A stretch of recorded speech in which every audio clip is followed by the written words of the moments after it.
including the killing of former Army Commander Maaparankoe Mahao, may be pardoned and those arrested for alleged mutiny released if an amnesty bill proposed by the Minister of Defence is passed.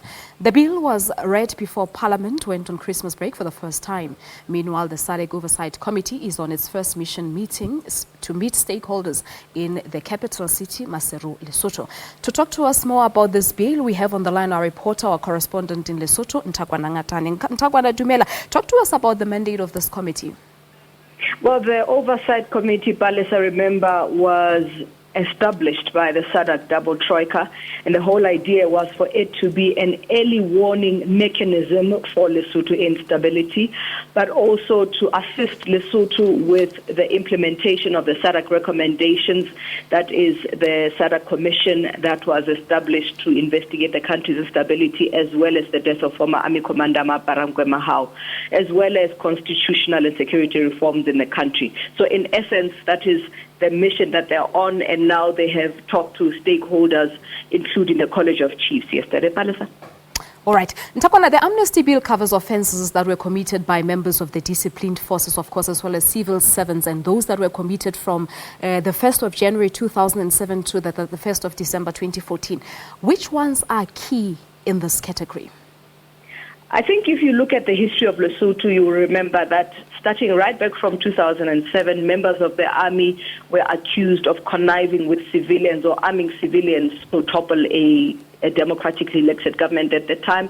You remember the issues with the attempt on the life of Prime Minister Bakadita Mosisidi in 2009. You remember the bombing of the house of the girlfriend of Prime Minister Tom Thabane in 2014. Remember also the alleged coup of 2014, the killing of Sub-Inspector Maseru in events where the army said they were disarming police, where they surrounded police stations in the country. But there are lots and lots of other activities or events or alleged offences that the army or members of the disciplined forces are said to have been involved in. And all of these will be covered. The bill says that it will cover members of the disciplined forces, the Lesotho Defence Force, the Lesotho Mounted Police Service, the National Security Services, and the Lesotho Correctional Services, as well as civil servants. So, Nthakoana, the bill mainly proposes the release of soldiers, some whom are still in prison, of course, are waiting a court-martial for alleged mutiny. What's the general feel amongst the Basotho nation regarding this whole bill?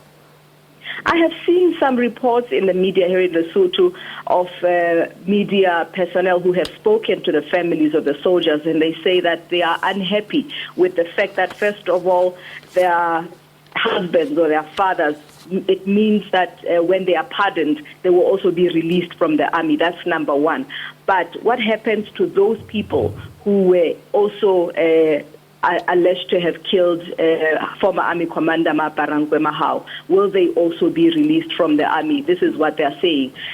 So perhaps they're unhappy with that. But also the Transformation Resource Center has also spoken out here in Lesotho, saying that the bill doesn't say that there will be justice for victims of the alleged crimes in this country. So perhaps there has to be another way to look at it. But it has been presented for first reading in Parliament, and whether it will pass or not, we're waiting to find out. Well, we do believe there are mixed feelings on the bill in Nthakoana. But on the other hand, it proposes compensations specifically to the victims whose rights were violated or property damaged. Exactly. Now, that's another thing. I think if one can go to what it exactly says, it says a person who proves to the satisfaction of the Minister of Finance that he has been prejudicially affected in his rights and has suffered damages as a result of an act, omission, or matter done under this act is entitled to compensation.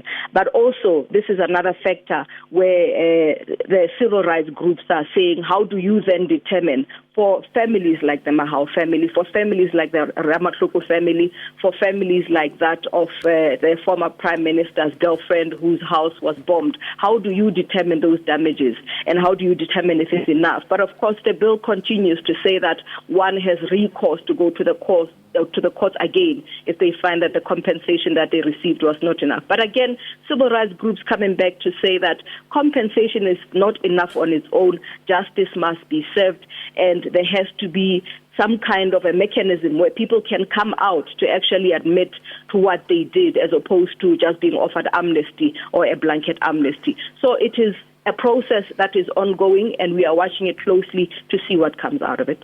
All right, that's our correspondent live from Motsemoholo, Maseru, Lesotho Nthakoana Ngatane. Wrapping up the 8 o'clock news here on Morning Live. A final update of news coming your way at the bottom of the hour. We've got